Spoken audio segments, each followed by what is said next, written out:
A Constitution for the Living. An unconventional new book chronicles America's constitutional conventions as they might have been. Hi, I'm Philip Blumel. Welcome to No Uncertain Terms, the official podcast of the Tournaments movement for the week of February 21st, 2022. Your sanctuary from partisan politics. In the new book, A Constitution for the Living, Skidmore College political science professor Beau Breslin tells the story of the 2022 Constitutional Convention, where congressional term limits were finally proposed, approved, and sent down to the states for ratification. This tale follows his edge-of-the-seat recounting of America's other great constitutional conventions, those of 1825, 1863, 1903, and 1953. Hold on a second, what? For those keeping score, the United States has in fact had only one constitutional convention. At that gathering in 1787, delegates from the several states proposed a replacement for the increasingly unworkable Articles of Confederation.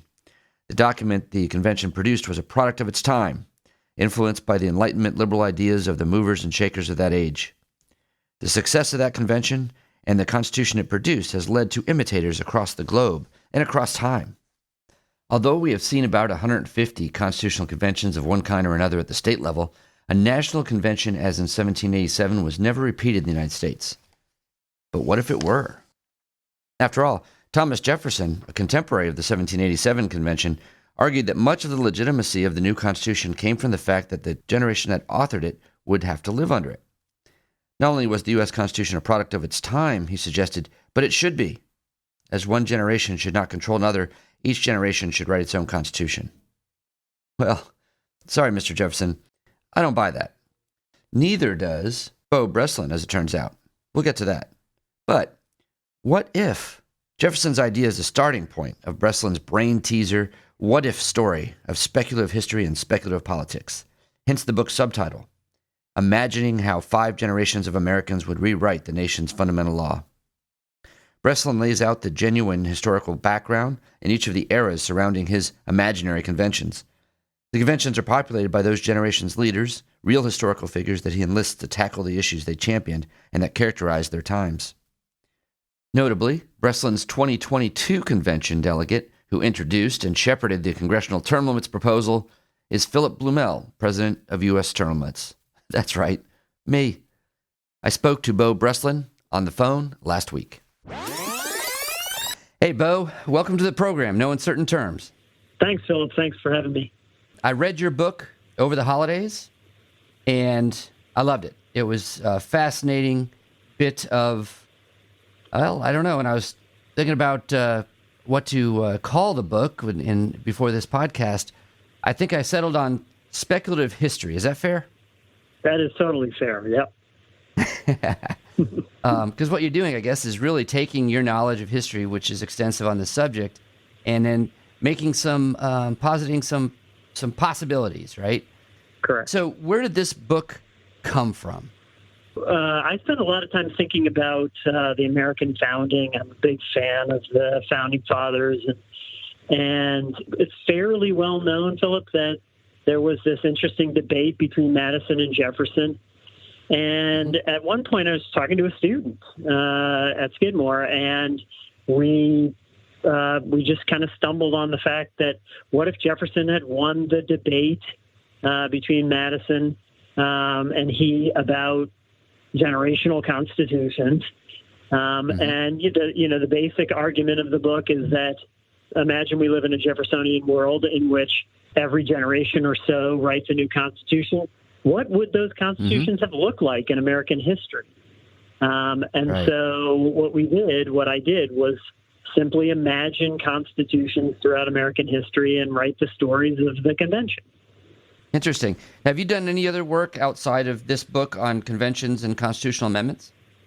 I've written a little bit. I'm a constitutional theorist. And what that basically means, Philip, is I don't really pay much attention to what scholarly. I don't pay much attention to what the Supreme Court says about constitutions.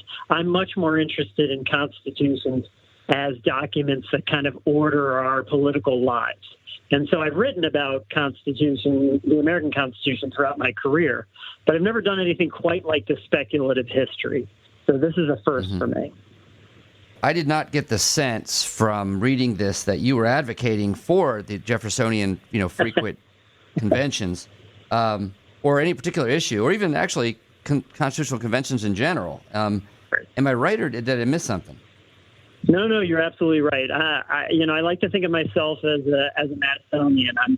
I'm a big James Madison guy, right? And Madison, in his exchange with Jefferson, said no. An enduring Constitution, one that now is 235 years old, is, we need that for stability and credibility. So I am not a fan of the periodic constitutions, though it's an interesting thought experiment to imagine what those would have looked like. But I would not be the first in line to advocate for periodic constitutional conventions. Right. In fact, I should note this so there's no confusion that U.S. Tournaments, the sponsor of this podcast, we definitely are trying to amend the Constitution using Article 5 in calling for a amendment writing convention explicitly limited by the resolution, limited to the subject of congressional term limits. And we actually adamantly and officially oppose the idea of a wide open convention. So I guess we share that sort of Madisonian view. What's interesting is that the U.S. Constitution we've only had one constitutional convention. And this Constitution has lasted so long, has been copied all over the globe, and, of course, has lasted all this time. That's an argument, and I think has earned the respect that Madison suggested was necessary for it to be a successful Constitution. But, you mentioned in the book a fact that I didn't know and I found fascinating, is that the average life of a Constitution globally is about 15 years or so. So in a sense, we have sort of, on a global basis, experienced the Jeffersonian idea a little bit too. Am I reading too much into that? No, I don't think you're reading too much into that. You know what? I never miss an opportunity, Philip, to tell folks, to remind folks that the American Federal Constitution, our U.S. Constitution, our 1787 document, changed the world, right? So at the time, there were no national constitutions. Yes, there were state constitutions at the time, but the 1787 document is the longest enduring, most stable constitution in human history. And now all but 3 countries in the world, right, New Zealand, Israel, and the UK, have written constitutions. So our Constitution changed the world. The difference between our Constitution and others is, as you point out, most other constitutions don't last very long, 15 years. Some last a little bit longer. The average is 15 years.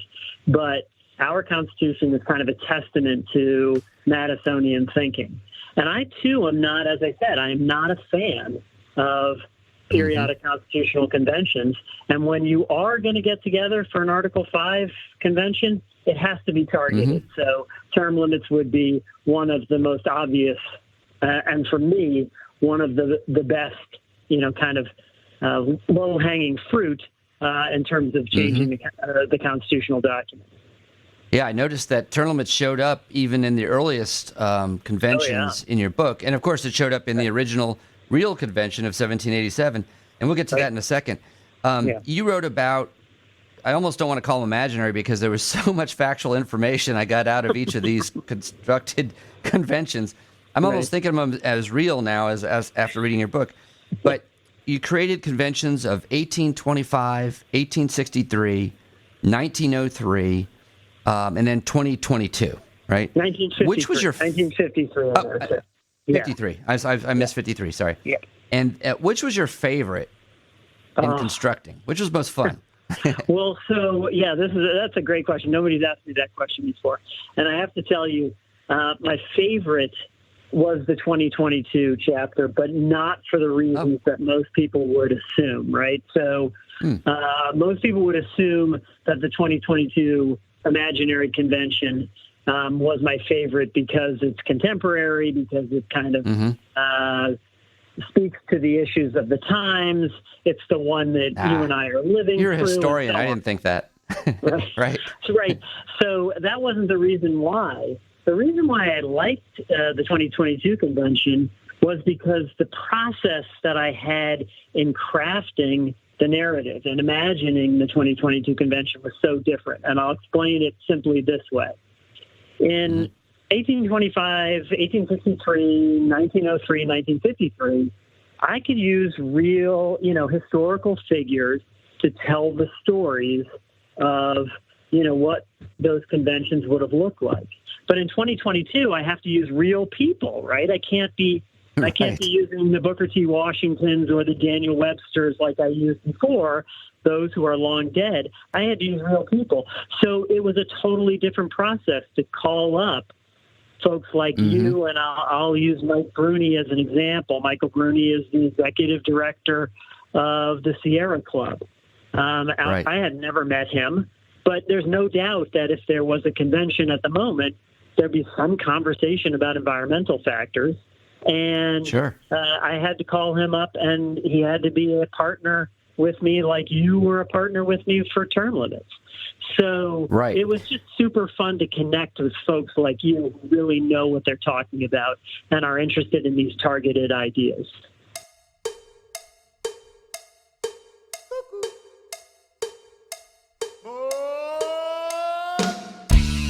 Mark your calendars, friends, for February 27th, my favorite day of the year. It's the day we celebrate throwing out the career political bums and making them get real jobs for the first time in their lives. Of course, I'm talking about National Term Limits Day. February 27th. It's the day in 1951 when term limits for the president were officially added to the Constitution. Now it's a day each year for all Americans to rally behind term limits for Congress, rally behind the Term Limits Convention.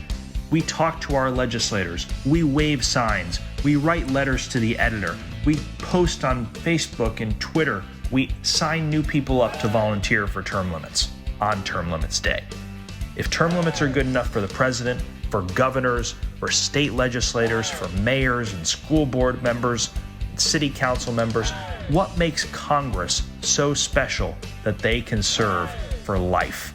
We need to end this insanity. We need to get back to the citizen government that our founders intended. And there's never been a better day to get involved and make your voice heard. February 27th is National Term Limits Day. Go to termlimits.com/Term Limits Day for more info.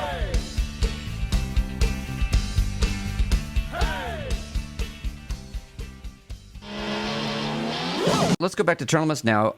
It came up in the 1825 convention. And the context was restraining the power of the judiciary.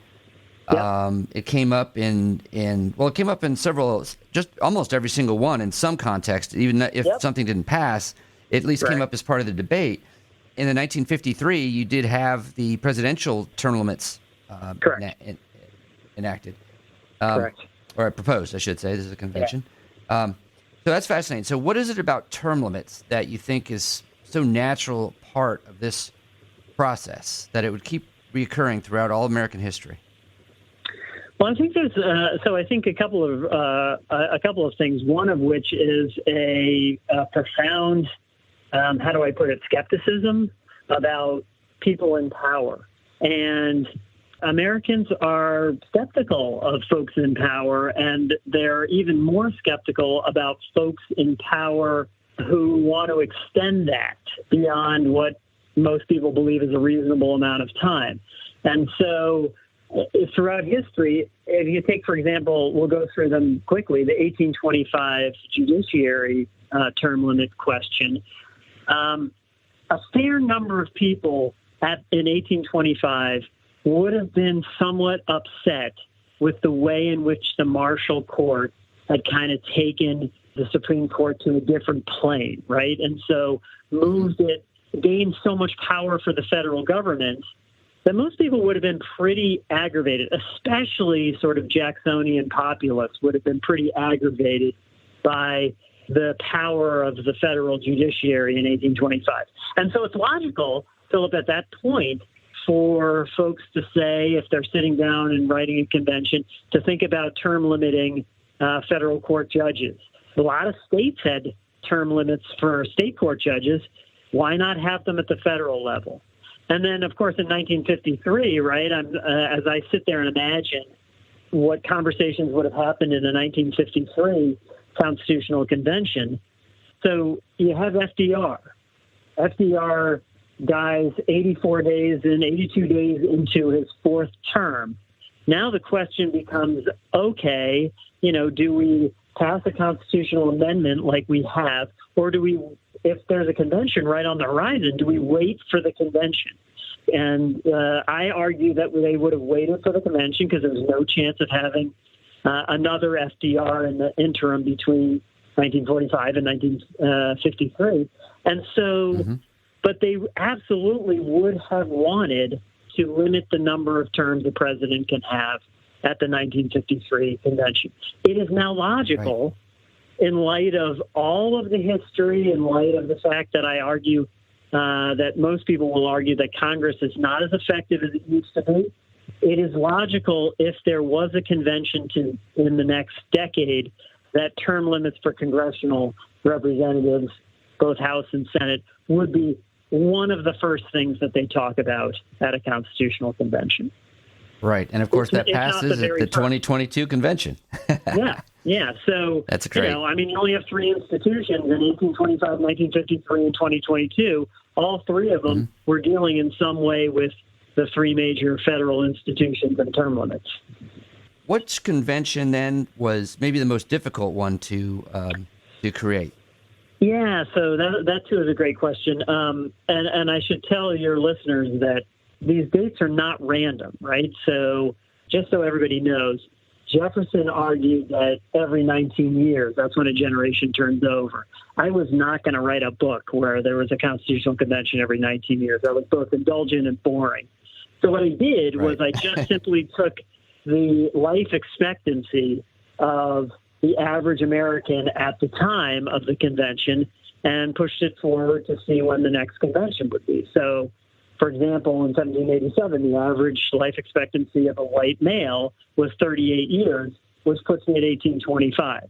And then in 38 years was the average life expectancy of Americans then in 1825 too, which puts me right smack dab in 1863 in the middle of the Civil War. It was that 1863 chapter that was the most difficult to write. And the reason is because you're kind of in a situation where, there's a lot of moving parts and a lot of, basically dominoes, puzzle pieces. So, one person said to me after reading the book, would Lincoln have even won his second term if there was an 1863 new constitution? And I'm not sure the answer is yes. So it's those sorts of interesting, kind of speculative, counterfactual moments that made 1863 really complicated. One thing I noticed that you did not spend much time on, and this might be partly because, again, you didn't want it to be 1,000 pages and starting to get dull, because this is not a dull book as it is you didn't spend much time on ratification. And so you get the sort of impression reading the book that to make the book work the way you want it, I think you sort of assume that these things were ratified. Right. At least I did as a reader. But in any case, you didn't spend much time on it. I just thought you might want to mention that. Or why not? Yeah, so you are, I have to give you chops, man. You are an astute reader. The fact of the matter is, and the reason why I'm so impressed is, it's very likely that at least one of these five imaginary constitutions would not have been ratified, right? Right. But the reality was it would have been a pretty dull book if I had gone through the entire process of imagining the conventions and then said, "Oops, April Fools! This 1903 Constitution was never ratified by the people, and we're kind of back to riffing off the 1863 Constitution or whatever."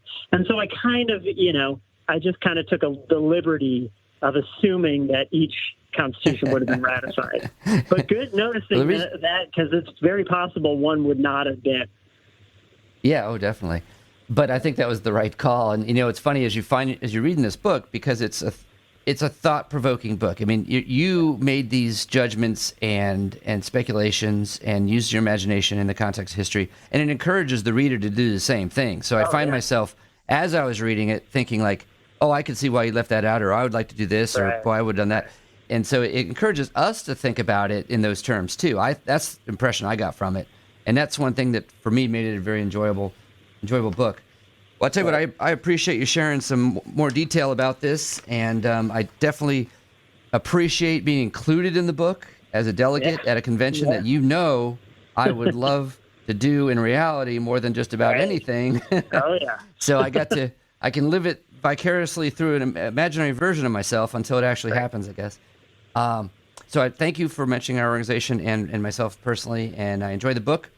And is there anything else you'd like to tell our listeners before you go?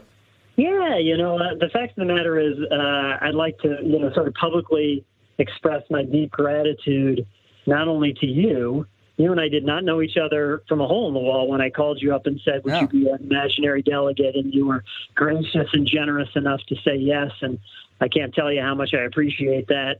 I wanted to go to the leading figure in this debate.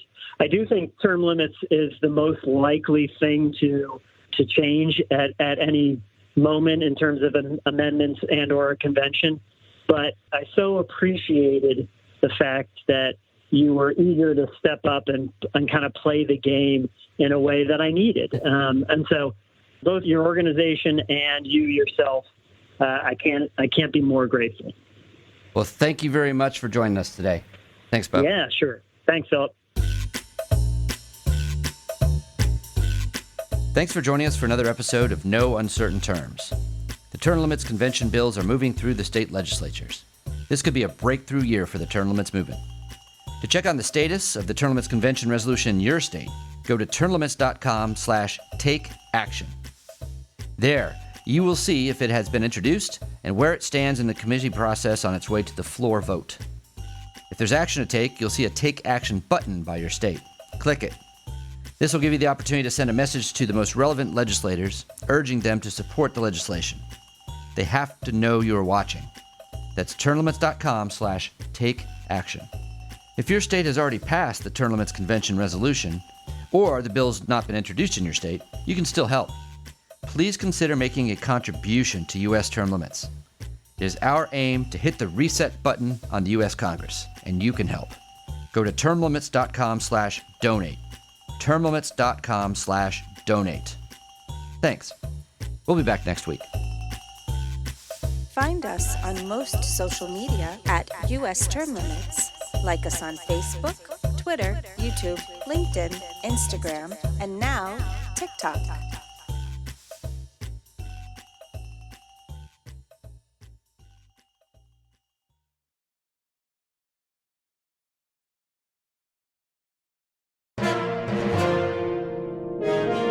USTL.